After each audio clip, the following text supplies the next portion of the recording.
What message does Spirit have for the person in front of me today? Let's see. Listen to your intuition and then listen again. All right. Well, this is definitely a person that sees a purification. What is not meant to be in your life separates itself from you. And what is meant to be in your life will always be ready for you when you return. I sense a person that has understood, they manifested that whole new beginning by their work, by their ethic, and they're not going to let that part of their brain that's the parasite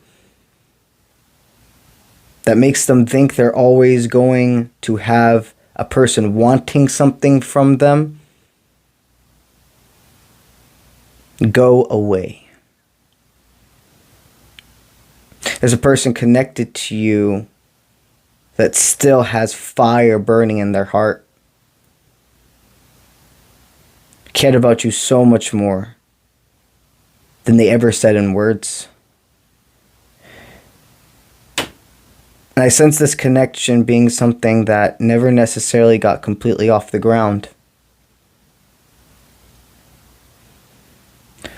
There was times this person thought you would enact on seeing them or meeting up with them or taking a hint what I'm hearing from a flirtation, but you didn't respond the way other people did. I see a person who in the past, it was all about sexual encounters, interactions. So this person could have been very flirtatious with you, and some of you might not have even picked up the signs, but some of you probably wanted to be respectful and show, hey, that's not all I want. I'm not just seeing your body. I feel like that part resonates with a lot of masculines here watching me. Because remember, I channel for both of you, masculine and feminine. The masculines here are very much channeling. I thought that she was flirting with me, or they. I don't want to assume. I thought that she, they, him, however it resonates, was flirting with me. But I didn't want to be a dog. I didn't want to just assume that that was a flirtation and take it to this next level and then ruin my chances. There's been complete miscommunication between you two because of fear. So they didn't know how to handle that. If you're the feminine here, what I see is you are channeling with understanding that. Why, when I put myself out there to him, that he almost just, or they, brush it off. That was the last thing they meant to do. They wanted you to see that they weren't distracted by your body, that they wanted to get to know you, and then that would all progress from there. But for a long time, you probably only found the ability to gain attention from men or etc. masculines with that physical representation being the first forefront importance. And you did not know how to register a man being like, a person being like, hey, that's gravy. That's awesome. Don't worry about it. I want it. I'm on that train. But let's oil the engine together first. Let's charge. Let's get things running. We don't have to just go straight into that. I want to know you. I want to see you. It wasn't because they're not attracted to you. And that's the tower moment that has been received. You see, a lot of you here just went through a tower moment when it came to abundance. In making sure that the pentacles do not overpower all the other abundance in your life. It's pretty crazy how in this westernized world, pentacles, money, etc. can start being this driving fear factor. You spent a long time getting what you have. You spent a long time building the foundation that you have. But you had become complacent. and you had the resources to take down what doesn't serve and build on the same strength, the same foundation, but improved walls, doors, windows, architecture, layouts, everything. You and this person have been activators in each other's life to stay away from the life and the mindset when you were just getting by. Right now, as we speak,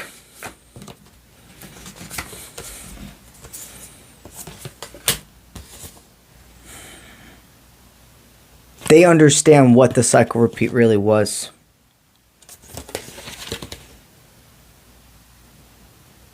They understand you're not a cage to them. They understand they have the door to leave. They have the door open to leave to whatever in their life right now was causing them disruption, from what I'm hearing. So somebody had the courage to release a connection, which was the true cage. It's like I'm seeing a bird in a cage that the door was already unlocked, but they just never even tried to open it. They see you sitting in your power, your kind, charismatic attitude is what they want me to state, and that you're divinely very protected. You two speak to each other through music. And if you want random songs or etc. to play that you know are connected to them, put your songs on shuffle on whatever platform you use, Spotify, YouTube, etc. Put your Spotify on shuffle and channel their higher self. Send me songs, what's going on in their head.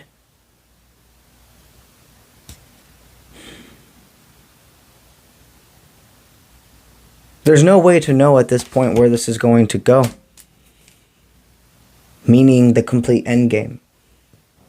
What we can be assured of is there's enough energy bouncing out here that I see two people, timelines intertwining. X marks the spot.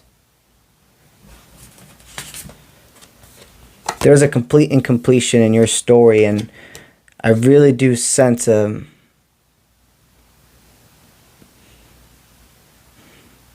state of having to be at peace with fate if you know it's your position to continue to let them come to you or make a move to them. There's a balance with law of attraction, but we can't become consumed on always just attracting. We have to know when it's time for us to make a move. That's true strength through vulnerability.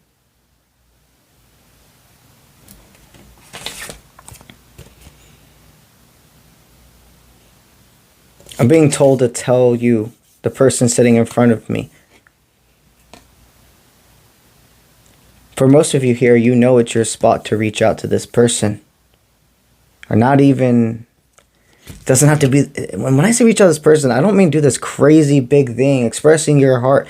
I mean simply hello. I mean friending them. If you're already looking at them on social media and etc. from a burner account, or because they have an open platform or etc. and you can just go look. You don't have to be subscribed or following or friends with them. You can just go. If you're already doing it, just friend them. What I sense is for that part of you here who knows this card was for you.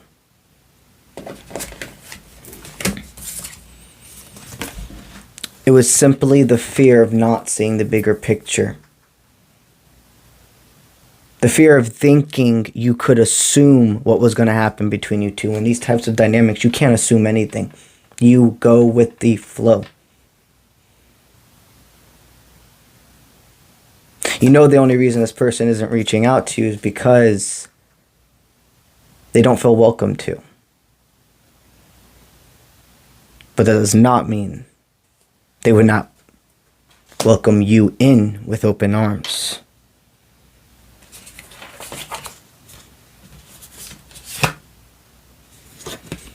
If you're ready for this and you make that forward movement, they are.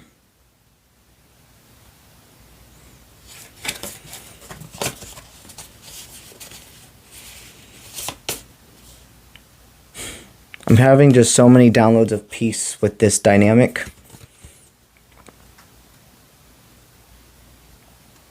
And what I'm being told to tell you is this person's a mermaid in your life. No matter what gender they are. This person is a mermaid in your life. We have mermaids and we have sirens. Sirens called the sailors, the pirates, etc. to their death. While as mermaids are just this basking space of beauty intertwined with emotions. It's a choice to decide to scream or decide to sing. You feel yourself singing. You feel yourself turn from the siren to the mermaid with this person and other people in your life. You feel how energies affect you. And this person, seeing you two in front of each other is a safe space. They are like the only ones that it's like they're your Arthur and you're the sword. They're like the only ones that can touch your heart in a way and tug and give you hope. You have all of this within you. Other people amplify your life. This one specific person is like the cord from the speaker to the amplifier. They help you make connections. They've helped you grow. They've made you feel everything. And now it's time for those secrets to be revealed. Also, guys, my Colorado trip, I still have spots available. Currently, we still have the early bird spots available, so that's $200 off. We're going to be traveling to multiple different cities, mountains, etc., camping. A very highly active trip. We'll also have spiritual workshops in place every single day. The first is going to be a guided energy reading. As soon as we get to the first camping spot together and we're relaxed and chilling and vibing around the campfire, etc., I am going to give you a guided energy reading for me to tell you what energy you have came into the trip with, what we're going to help you release, what you're going to gain, and we're going to go from there. Then throughout the rest of the week, I have some days where we're doing inner child teenager work, some days where I'm teaching you tarot, some days when we're doing manifestation techniques, another day where we're learning about our own individual spiritual abilities and how to harness and enhance them. Also, every single person, I've been in the works of making my own tarot and oracle decks, okay? Every single one of the attendees of the Colorado trip are getting the first prints ever of the oracle and tarot decks. After some time, after I get back from the retreat, I will start selling them online. But before they ever touch online shelves, etc., those first couple, 8 to 11 people, etc., that sign up for the trip will be the ones who receive those cards. We're going to cleanse so many different properties. And the place I picked is for a reason. There's been set intentions of spiritual downloads, of transcending, of looking backwards. And when I say looking backwards, I mean past lives. This is going to be a trip of deep connection and spiritual gain. If you are feeling called to join, I highly suggest you do. And if you have any questions regarding the trip, do not hesitate to give me an email. You can simply click on the link in my bio and you will be able to be directed to my website, and you can send me a message directly from my website. That is what I have for y'all today. And I'll see you when I see you. Let's get it.